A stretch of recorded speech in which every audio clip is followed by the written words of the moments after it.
ಕಾದಂಬರಿ ಕಥೆಗಳು audio books ಧ್ವನಿಯಲ್ಲಿ ಕೇಳಬೇಕಂದ್ರೆ ಈಗಲೇ ನಮ್ಮ ಚಾನೆಲ್ ಸಬ್ಸ್ಕ್ರೈಬ್ ಮಾಡಿ. ನಿಮ್ಮ ಒಂದು ಸಬ್ಸ್ಕ್ರೈಬ್ ನಮಗೆ ದೊಡ್ಡ ಸಪೋರ್ಟ್. ಈಗಲೇ ಸಬ್ಸ್ಕ್ರೈಬ್ ಮಾಡಿ, ಹೆಚ್ಚಿನ ಆಡಿಯೋ ಬುಕ್ ಪಡೆಯಿರಿ. ಕಮಾನು ಸೇತುವೆ.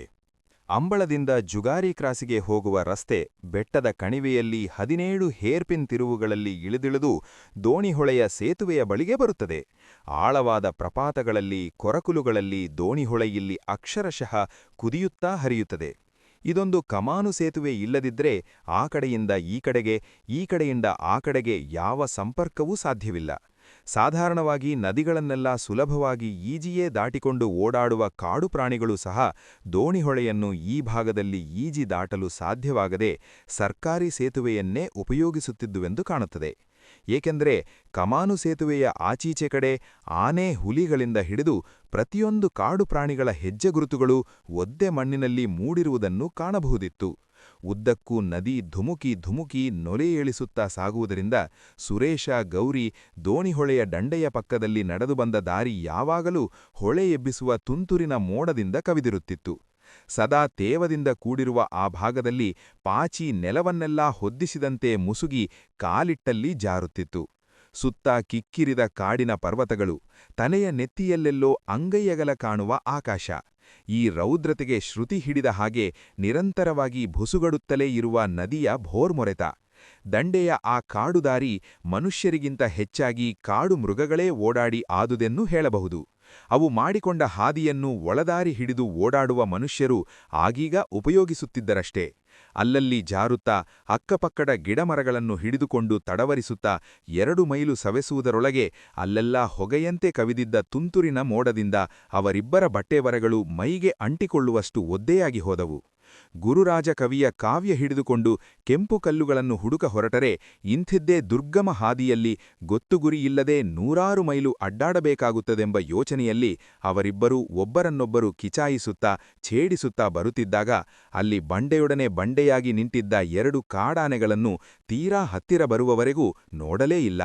ಆದರೆ ಬಣ್ಣದ ಬಟ್ಟೆಗಳನ್ನು ಹಾಕಿಕೊಂಡು ಮಾತಾಡುತ್ತಾ ಬರುತ್ತಿದ್ದ ಇವರಿಬ್ಬರನ್ನು ಆನೆಗಳು ಕೊಂಚ ದೂರದಿಂದಲೇ ನೋಡಿದ್ದುವಾ ಏನೋ. ಏಕೆಂದ್ರೆ ಸುರೇಶನ ಕಣ್ಣಿಗೆ ಅವು ಬೀಳುವ ಹೊತ್ತಿಗಾಗಲೇ ಅವು ಇವರತ್ತ ಬೆನ್ನು ತಿರುಗಿಸಿ ಕಾಲು ಕೀಳುತ್ತಿದ್ದುವು. ದೋಣಿಹೊಳೆಯ ಹೆಬ್ಬಂಡೆಗಳಿಗೆ ಕೈಕಾಲು ಮೂಡಿ ಓಡಿಹೋದ ಹಾಗೆ ಕಂಡ ಅವುಗಳ ಬೃಹದಾಕಾರ ತಮ್ಮಿಬ್ಬರಿಗೂ ಅಷ್ಟು ಹತ್ತಿರ ಬರುವವರೆಗೆ ಗೋಚರಿಸದಿದ್ದುದು ಹೇಗೆಂದು ಇಬ್ಬರೂ ಅಚ್ಚರಿಪಟ್ಟು ನಿರ್ಗಮಿಸುತ್ತಿದ್ದ ಅವು ದೂರಾದವೆಂದು ಖಾತ್ರಿಯಾಗುವವರೆಗೂ ದೂರದಲ್ಲೇ ಅಡಗಿ ನಿಂತು ಮುಂದುವರಿದರು. ಇಬ್ಬರೂ ಕಾಡು ದಾಟಿ ಸರ್ಕಾರಿ ರಸ್ತೆಗೆ ಇಳಿದಾಗ ತೊಯ್ದು ಮೈಗೆ ಅಂಟಿದ್ದ ಒದ್ದೆ ಬಟ್ಟೆಗಳಿಂದ ಹಿಂದಿನ ರಾತ್ರಿ ರೈಲಿನಿಂದ ಹಾರಿದಾಗ ಸುರಂಗದೊಳಗೆ ಹತ್ತಿದ ಕೆಸರು ನೀರಿನೊಂದಿಗೆ ಇಳಿಯುತ್ತಾ ಇತ್ತು. ಕೈಕಾಲುಗಳು ನೆಟ್ಟಗಿದ್ದುದೊಂದನ್ನು ಬಿಟ್ಟರೆ ಅವರು ನೋಡಲು ಕುಂಟರಾಮನ ಪರಿಷ್ಕೃತ ಆವೃತ್ತಿಗಳಂತೆ ಕಾಣುತ್ತಿದ್ದರು. ಇಷ್ಟು ಅಸಂಸ್ಕೃತ ಉಡಿಗೆಗಳನ್ನಿಟ್ಟು ಸರ್ಕಾರಿ ರಸ್ತೆಯಲ್ಲಿ ನಡೆಯುವುದು ಗೌರಿಗಂತೂ ತುಂಬಾ ನಾಚಿಕೆಯ ವಿಷಯವಾಗಿತ್ತು. ಬೇಗ ಬೇಗ ದೋಣಿಹೊಳೆ ಕಮಾನು ಸೇತುವೆ ದಾಟಿ ಮತ್ತೆ ಕಾಡುದಾರಿಯಲ್ಲೇ ನಡೆದು ಹೇಗಾದರೂ ಯಾರಿಗೂ ಕಾಣದಂತೆ ಜುಗಾರಿ ಕ್ರಾಸ್ ಸೇರಿಕೊಳ್ಳೋಣವೆಂದು ಅವರು ಉಪಾಯ ಮಾಡಿ ಸರಸರ ಕಮಾನು ಸೇತುವೆಯತ್ತ ಕಾಲು ಹಾಕಿದ್ದರು. ಅಷ್ಟು ಹೊತ್ತಿಗೆ ಸರಿಯಾಗಿ ಯಾವುದೋ ವಾಹನ ಬರುವ ಸದ್ದಾಯಿತು. ಅದು ಹೋಗುವವರೆಗೆ ರಸ್ತೆ ಪಕ್ಕದ ಪೊದೆಗಳಲ್ಲೇ ನಿಲ್ಲೋಣವೆಂದ್ರೆ ಸೇತುವೆ ಬಳಿಗೆ ಬಂದಾಗಿದೆ. ಕೆಳಗೆ ಭೀಕರವಾಗಿ ನದಿ ಗುರುಗುಟ್ಟುತ್ತಾ ಹರಿಯುತ್ತಿದೆ. ಏನೂ ಮಾಡುವಂತೆಯೇ ಇಲ್ಲ. ಸೇತುವೆಯನ್ನು ಸರಸರ ದಾಟುವುದೊಂದೇ ಮಾರ್ಗ ಎಂದು ತೀರ್ಮಾನಿಸಿ ಮೆಲ್ಲಗೆ ಓಡಿದಂತೆ ಕಾಲು ಹಾಕಿದರು. ಅವರು ಕಮಾನು ಸೇತುವೆಯನ್ನು ಕಾಲು ಭಾಗ ಕ್ರಮಿಸಿಲ್ಲ ಅಷ್ಟರಲ್ಲಿ ಒಂದು ಆಟೋ ರಿಕ್ಷಾ ವೇಗವಾಗಿ ಇವರಿಗೆ ಸಮೀಪಗತವಾಯಿತು. ಅದು ತೀರಾ ಹತ್ತಿರಾದಾಗ ರಿಕ್ಷಾದೊಳಗಿನ ಮೂವರಲ್ಲಿ ಯಾವನೋ ಒಬ್ಬ ಇವರೇ ನಿಲ್ಲಿಸು ಎಂದು ಗಟ್ಟಿಯಾಗಿ ಹೇಳಿದ್ದು ಕೇಳಿಸಿತು. ಇವರಿಗಿಂತ 4 ಗಜ ಮುಂದೆ ರಿಕ್ಷಾ ನಿಂತಿದ್ದೇ ತಡ ಅದರಿಂದ 3 ಮುಸುಕುಧಾರಿ ವ್ಯಕ್ತಿಗಳು ನೆಗೆದಂತೆ ಹಾರಿ ಇವರಿಬ್ಬರತ್ತ ಊಡಿಬಂದರು. ಎತ್ತ ಕಡೆಯೂ ಊಡಿ ತಪ್ಪಿಸಿಕೊಳ್ಳಲಸಾಧ್ಯವಾಗುವಂತೆ ಕಮಾನು ಸೇತುವೆಯ ಇಕ್ಕಟ್ಟಿನಲ್ಲಿ ಇಬ್ಬರೂ ಕೊನೆಗೂ ಸಿಕ್ಕಿಬಿದ್ದಿದ್ದರು. ರಾಜಪ್ಪನ ಕಡತ ಎಡಿಟ್ ಮಾಡಿ ಪ್ರಕಟಿಸಿ ಲೋಕಕ್ಕೆಲ್ಲ ತಿಳಿಸುವುದರೊಳಗೆ ಈ ದುರಾತ್ಮರ ಕೈಗೆ ಸಿಕ್ಕಿಬಿದ್ದೇವಲ್ಲ ಎಂದು ಗೌರಿಗೂ ಸುರೇಶನಿಗೂ ಒಮ್ಮೆ ಬೇಸರವಾಯಿತು.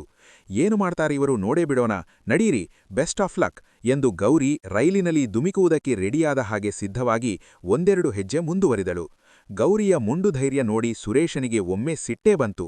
ಇವರು ಕೊಲ್ಲುವುದು ನಿಜವಾದರೆ ಇವರಲ್ಲಿ ಒಬ್ಬನಾದರೂ ಸೇತುವೆಯಿಂದ ಕೆಳಗೆ ತಳ್ಳಿ ಕೆಳಗಿನ ಹೆಬ್ಬಂಡೆಗಳ ಮೇಲೆ ಅಪ್ಪಳಿಸು ಬೀಳುವಂತೆ ಮಾಡಬೇಕೆಂದು ಅವನು ಉಪಾಯ ಚಿಂತಿಸುತ್ತಿರಬೇಕಾದರೆ ಗೌರಿ ಮುಂದಡಿಯಿಟ್ಟಿದ್ದಳು. ಮುಂದೆ ಬರುತ್ತಿದ್ದ ಮುಸುಗು ಚಕ್ಕನೆ ಗೌರಿಯನ್ನು ಹಿಡಿದು ಕೈ ತಿರುಚಿ ಅವಳ ಮುಖವನ್ನು ಸುರೇಶನ ಕಡೆಗೆ ತಿರುಗಿಸಿ ಅವಳ ಹಿಂದಿನಿಂದ ಬದ್ಮಾಷ್ ಹೇಳಿದಂಗೆ ಕೇಳಿದರೆ ನೀವಿಬ್ಬರೂ ಜೀವ ಸಮೇತ ಹೋಗಬಹುದು ಎಂದ. ಅವನ ಕುತ್ತಿಗೆಯಲ್ಲಿ ಮುಖಕ್ಕೆ ಕಟ್ಟಿಕೊಂಡ ಮುಸುಗಿನ ಕೆಳಗೆ ಕೆಂಪು ಮಫ್ಲರು ಚೆನ್ನಾಗಿ ಕಾಣುತ್ತಿತ್ತು.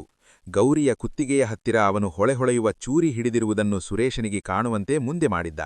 ಗೌರಿ ಒಂದೇ ಒಂದು ನಿಮಿಷ ತಡ ಮಾಡಿದ್ದರೆ ಸುರೇಶ ಆ ಕೆಂಪು ಮಫ್ಲರಿನ ಖೇಡಿಯನ್ನು ಎತ್ತಿ ಸೇತುವೆಯಾಚೆ ಎಸೆದು ಕೋಳಿ ಮೊಟ್ಟೆಯಂತೆ ಅವನ ತಲೆ ಅಪ್ಪಚ್ಚಿಯಾಗುವುದನ್ನು ನೋಡಬೇಕೆಂದು ಯೋಚಿಸಿದ್ದ.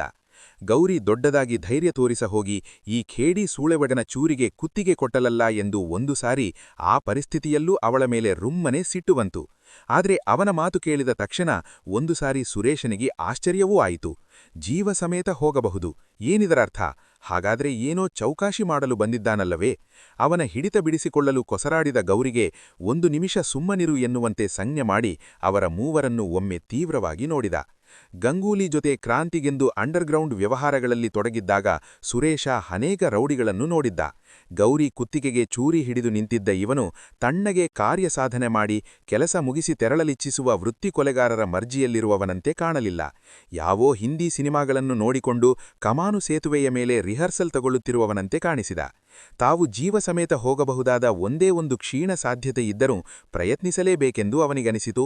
ಆದರೆ ಗೌರಿಗೆ ಏನೇ ಅಪಾಯ ಆದರೂ ನಾನು ಸಾಯುವ ಮೊದಲು ಇವರಲ್ಲಿ ಒಬ್ಬನಾದರೂ ಕೊಂದೇ ಕೊಲ್ಲುತ್ತೇನೆಂದು ನಿಶ್ಚಯಿಸಿ, ಯಾರು ನೀನು, ಏನಾಗಬೇಕಾಗಿದೆ ನಿನಗೆ ಎಂದ.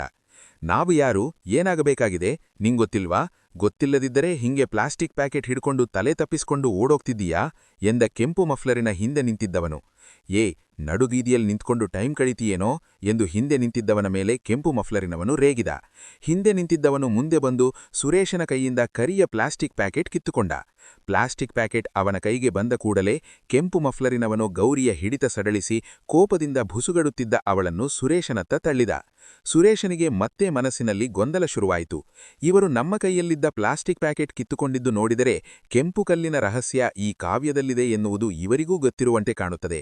ಹಾಗಾದರೆ ಇವರು ನಮ್ಮನ್ನು ಬೆನ್ನಟ್ಟಿ ಬಂದಿದ್ದು ಆ ದಾಖಲೆಯನ್ನು ನಾಶ ಮಾಡಿ ಹೋಗಲು ಮಾತ್ರವೇ? ಮಾಡಿಕೊಳ್ಳಲಿ, ಅದೇನೂ ಜೀವಕ್ಕಿಂತ ಅಮೂಲ್ಯವಾದದ್ದೇ. ಆದರೆ ಪ್ಲಾಸ್ಟಿಕ್ ಪ್ಯಾಕೆಟ್ನಲ್ಲಿ ಅದು ಇರುವುದು ಇವರಿಗೆ ಹೇಗೆ ಗೊತ್ತಾಯಿತು? ನಾವು ರಾಜಪ್ಪನ ಹತ್ತಿರ ಅದನ್ನು ತಗೊಂಡಿದ್ದು ಯಾರೂ ನೋಡಿಯೇ ಇಲ್ಲವಲ್ಲ.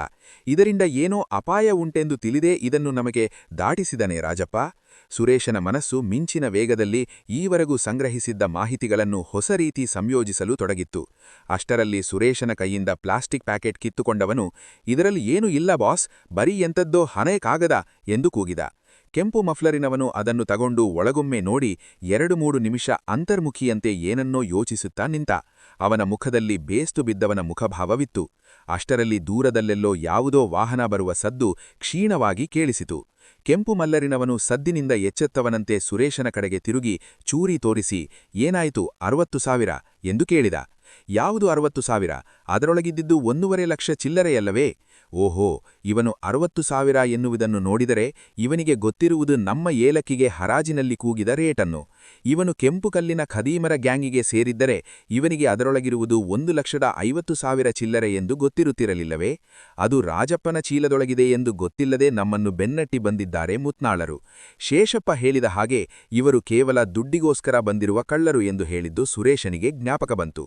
ಮತ್ತೆ ಗೌರಿ ಮುಂದುವರೆದು ಅವನ ತೆಕ್ಕೆಯೊಳಗೆ ಸಿಕ್ಕಿಕೊಳ್ಳುವ ಮೂರ್ಖ ಕೆಲಸ ಎಲ್ಲಾದರೂ ಮಾಡಿಯಾಳೆಂದು ಪಕ್ಕದಲ್ಲಿ ನಿಂತಿದ್ದ ಅವಳನ್ನು ಸುರೇಶ ಕೊಂಚ ಹಿಂದಕ್ಕೆ ತಳ್ಳಿದ. 60,000 ಎಲ್ಲೋಯಿತು ಎಂದು ಅವನು ಇನ್ನೊಮ್ಮೆ ಸುರೇಶನನ್ನು ಕೇಳಿದ.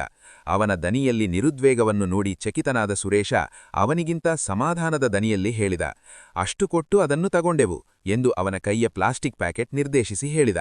ಇದು ಎಂದು ಆಶ್ಚರ್ಯ, ಅವಸ್ಥಿ, ಜುಗುಪ್ಸೆ, ತಿರಸ್ಕಾರಗಳೆಲ್ಲ ಮಿಶ್ರಿತವಾದ ದನಿಯಲ್ಲಿ ಉದ್ಗರಿಸಿ ಥು ಎಂದು ಅವನು ಅದಕ್ಕಡೆ ಉಗುಳಿ ಆ ಪ್ಲಾಸ್ಟಿಕ್ ಪ್ಯಾಕೆಟನ್ನು ಪಕ್ಕಕ್ಕೆ ಎಸೆದ. ಅತ್ತಿತ್ತ ಗೋಡೆಗಟ್ಟಿ ನಿಂತಿದ್ದ ಪರ್ವತಗಳ ಮಧ್ಯೆ ಬೀಸುವ ಗಾಳಿ ಓಣಿಯಂತಿದ್ದ ದೋಣಿಹೊಳೆಯ ಪಾತ್ರದಲ್ಲಿ ನುಗ್ಗಿ ಸಾಗುತ್ತಿದ್ದುದರಿಂದ ಸೇತುವೆಯ ಮೇಲೆ ಭರೋ ಎಂದು ಬೀಸುತ್ತಿತ್ತು. ಪ್ಲಾಸ್ಟಿಕ್ ಪ್ಯಾಕೆಟ್ ಕಡತದ ಸಮೇತ ತೂರಿ ಹೋಗಿ ಕಮಾನು ಸೇತುವೆಯಿಂದ ಕೆಳಗೆ ಆಳದ ಕಮರಿಯಲ್ಲಿ ಕೊತಕೊತ ನೊರೆಯೆದ್ದು ಹರಿಯುತ್ತಿದ್ದ ದೋಣಿಹೊಳೆಯೊಳಗೆ ಉದ್ದಕ್ಕೆ ಬಿಚ್ಚಿಕೊಂಡು ಬಿತ್ತು. ಮೊದಲೇ ಜೂಲಾಗಿ ಜರ್ಜರಿತವಾದಿದ್ದು ನೊರೆಯೆದ್ದು ಹರಿಯುತ್ತಿರುವ ನದಿಯ ನೀರಿನಲ್ಲಿ ಹಾಳೆ ಹರಿದುಕೊಂಡು 1-2 ಸಾರಿ ಮೇಲೆದ್ದಿದ್ದು ಸೇತುವೆಯ ಕಟಗಟೆ ಹಿಡಿದು ಕೆಳಗೆ ನೋಡುತ್ತಿದ್ದ ಗೌರಿ ಸುರೇಶರ ಕಣ್ಣಿಗೆ ಬಿತ್ತು. ಆಮೇಲೆ ಪ್ಲಾಸ್ಟಿಕ್ ಪ್ಯಾಕೆಟ್ಟು, ಕಡತದ ಹಾಳೆಗಳು ನದಿಯ ಭಯಂಕರ ತಳಮಳದಲ್ಲಿ ಮಾಯವಾದವು.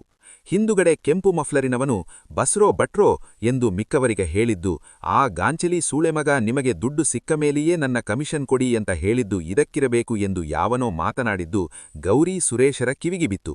ಅವರು ಹಿಂದುರುಗಿ ನೋಡುವ ಹೊತ್ತಿಗೆ ಅಲ್ಲಿ ಯಾರೂ ಇರಲಿಲ್ಲ. ವಾಹನ ಒಂದು ದೂರಾಗುತ್ತಿರುವ ಸದ್ದು ಮಾತ್ರ ಕೇಳಿಸುತ್ತಿತ್ತು. ಕೆಲವು ನಿಮಿಷಗಳ ನಂತರ ಆ ಸದ್ದು ಹೊಳೆಯ ಮೊರೆಯದಲ್ಲಿ ಲೀನವಾಗುವ ಹೊತ್ತಿಗೆ ಮತ್ತಾವುದೋ ವಾಹನ ಬರುತ್ತಿರುವ ಸದ್ದು. ಕಮಾನು ಸೇತುವೆಯ ಮೇಲಿನ ಕಟಕಟೆಯಲ್ಲಿ ವಾಲಿ ನಿಂತಿದ್ದ ಇಬ್ಬರು ಮೌನವಾಗಿ ಕೊಂಚ ಹೊತ್ತು ಒಬ್ಬರ ಮುಖ ಒಬ್ಬರು ನೋಡಿಕೊಂಡರು. ಕಡತ ದೋಣಿ ಹೊಳೆಯಲ್ಲಿ ಬಿದ್ದು ಕರಗಿ ಹೋದ ಮೇಲೆ ತಮ್ಮ ಜೀವನದ ಯಾವುದೋ ಒಂದು ಅಧ್ಯಾಯ ಮುಗಿದಂತೆನಿಸಿತ್ತು ಅವರಿಗೆ. ಹಾಗಾದ್ರೆ ಇವರು ಯಾರೀ ಎಂದು ತನಗೆ ತಾನೇ ಎಂಬ ಹಾಗೆ ಗೌರಿ ಮಾತಾಡಿದಳು. ಕೆಲವೇ ಹೊತ್ತಿನ ಹಿಂದೆ ಹುಂಬಧೈರ್ಯದಲ್ಲಿ ಮುಂದೆ ಹೋಗಿ ಕೆಂಪು ಮಫ್ಲರಿನವನ ತೆಕ್ಕೆಯೊಳಗೆ ಅವಳು ಸಿಕ್ಕಿಕೊಂಡಿದ್ದು ಸುರೇಶನ ನೆನಪಿಗೆ ಬಂದು ಅವಳಿಗೆ ಬಾಯಿಗೆ ಬಂದ ಹಾಗೆ ಬಯ್ಯಬೇಕೆನ್ನುವಷ್ಟು ಕೋಪ ಬಂದರೂ ನಿನ್ನೆಯಿಂದ ತನ್ನ ಜೊತೆ ಅವಳೂ ಪಟ್ಟ ಪಾಡೆಲ್ಲ ಜ್ಞಾಪಕಕ್ಕೆ ಬಂದು ಕೋಪ ತಡೆದುಕೊಂಡ. ಏನ್ರೀ, ಆ ಕಡತ ಇಟ್ಟುಕೊಂಡು ಕನಸಾದರೂ ಕಾಣತಾ ಕಾಲ ಹಾಕಬಹುದಿತ್ತು, ಈಗ ಅದೂ ಇಲ್ಲವಲ್ಲ ಎಂದು ಗೌರಿ ಖಿನ್ನನಾಗಿ ಕಡತ ನೀರು ಪಾಲಾಗಿದ್ದಕ್ಕೆ ವಿಷಾದ ಸೂಚಿಸಿದಳು. ಅಷ್ಟರಲ್ಲಿ ಸದ್ದು ಹತ್ತಿರಾಗಿ ಮತ್ತೊಂದು ಆಟೋ ರಿಕ್ಷಾ ರಸ್ತೆ ತಿರುವಿನಲ್ಲಿ ಕಾಣಿಸಿತು. ಅದನ್ನು ನೋಡಿ ಗೌರಿ ಮತ್ತೆ ಬಂದರು ಅಂತ ಕಾಣುತ್ತೆ ಇವರು ಎಂದಳು. ಅದು ಆ ರಿಕ್ಷಾ ಅಲ್ಲ. ಅದು ಈ ರಿಕ್ಷಾ ಅಲ್ಲ ಕಣೆ, ಅವರು ಗುರ್ತು ಸಿಗ್ದಿರ್ಲಿ ಅಂತ ನಂಬರ್ ಪ್ಲೇಟ್ಗೆ ಕೆಸರು ಬಳೆದ್ಕೊಂಡು ಬಂದಿದ್ರು ಎಂದು ಸುರೇಶ ಗೌರಿಯ ಶಂಕೆಗೆ ಸಮಾಧಾನ ಹೇಳಿದ. ರಿಕ್ಷಾ ಇವರನ್ನು ದಾಟುವಾಗ ಅದರೊಳಗೆ ಯಾರೋ ಕುಳಿತಿದ್ದು ಕಂಡಿತೇ ವಿನಃ ಯಾರೆಂದು ಇಬ್ಬರಿಗೂ ಗೊತ್ತಾಗಲಿಲ್ಲ. ಆದರೂ ರಿಕ್ಷಾ ಇವರನ್ನು ದಾಟುತ್ತಿದ್ದಂತೆಯೇ ಅದರೊಳಗಿಂದ ಅರೆ ಸ್ವಲ್ಪ ನಿಲ್ಲಿಸು ನಿಲ್ಲಿಸು ಎಂದು ಯಾರೋ ಯಾರಿಗೂ ಹೇಳುತ್ತಿರುವುದು ಗೌರಿ ಸುರೇಶ ಇಬ್ಬರಿಗೂ ಕೇಳಿಸಿತು. ತುಂಬ ವೇಗವಾಗಿ ಬರುತ್ತಿದ್ದ ರಿಕ್ಷಾ ಕೂಡಲೇ ನಿಲ್ಲಿಸಲಾಗಲಿಲ್ಲ. ಅದು ಸೇತುವೆಯನ್ನೂ ದಾಟಿ 4 ಮಾರು ಮುಂದೆ ಹೋಗಿ ನಿಂತಿತು. ಗೌರಿ ಸುರೇಶ ಇಬ್ಬರೂ ಯಾರಿರಬಹುದೆಂದು ಕುತೂಹಲದಿಂದ ನೋಡುತ್ತಿರಬೇಕಾದರೆ, ಹಲೋ, ಇದೇನಯ್ಯ ಇಲ್ಲಿ ಈ ಅವತಾರದಲ್ಲಿ ಎಂದು ಹಲ್ಲು ಕಿರಿಯುತ್ತಾ ರಾಜಪ್ಪ ಯಥಾಪ್ರಕಾರ ಹೆಗಲಿಗೆ ಬ್ಯಾಗ್ ನೇತು ಹಾಕಿಕೊಂಡು ರಿಕ್ಷಾದಿಂದ ಇಳಿದ.